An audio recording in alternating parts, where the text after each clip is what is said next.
সালটি ছিল 1899 সাল। মার্চ মাস, তত্ত্বরই গরম বাড়ছে, তার সঙ্গে বাড়ছে প্লেগ রোগের প্রকোপ। এমন সময় দেখা গেছে 2 বছর আগে থেকেই করাচিতে এই প্লেগ রোগ শুরু হয়ে গেছিল। এই রোগটি পুনে, তারপর ঘুরে ঘুরে মুম্বাই থেকে ঘুরে ঘুরে এই অবিভক্ত বাংলা।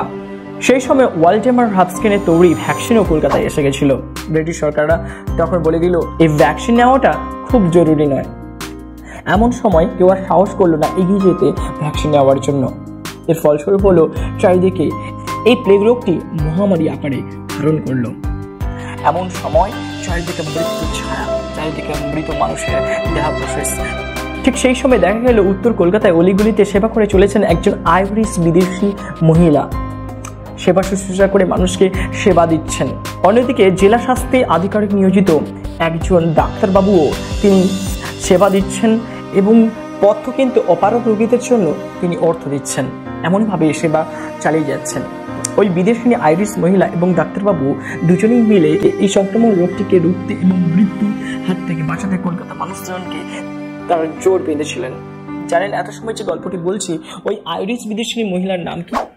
আপনারা সবাই জানেন, ভগ্নী নিবেদিতা। আর জানেন কি ওই ডাক্তারের নাম কি ছিল? রাধা গোবিন্দ কর। আজকে যার নামে নামকরণ হয়েছে আরজি কর মেডিকেল হসপিটাল। আজকে শুধু কিছু লোভী, স্বার্থপর, অনৈতিক মনোভাব সম্পন্ন ডাক্তারের কারণে আজকে তার অপমানজনক পরিবেশ তৈরি হয়েছে। আরজি কর অর্থাৎ রাধা গোবিন্দ কর, তিনি কি এটাই ভেবেছিলেন?